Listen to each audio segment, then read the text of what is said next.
Ayo. Ini apa dulu? Nomor 13.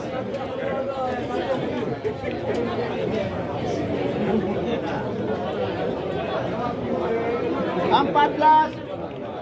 Tolong nomor 8. Nomor 8. Mana sih?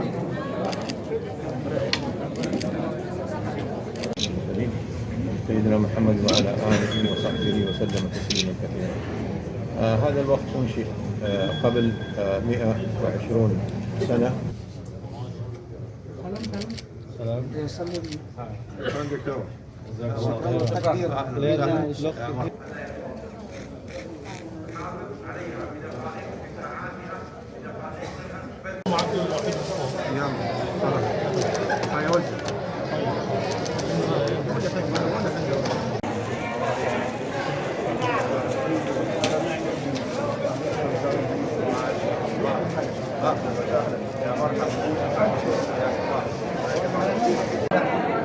Alhamdulillah kita sekarang berada di sektor 3 Mekah, tempat masyarakat Aceh menginap di hotel di seputaran Raubah.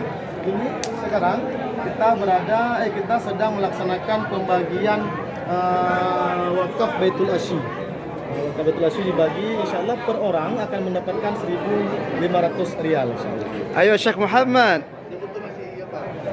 Ya marhab, ya marhab. Ya jazakallahu Syekh Muhammad. kepada Allah Subhanahu wa taala.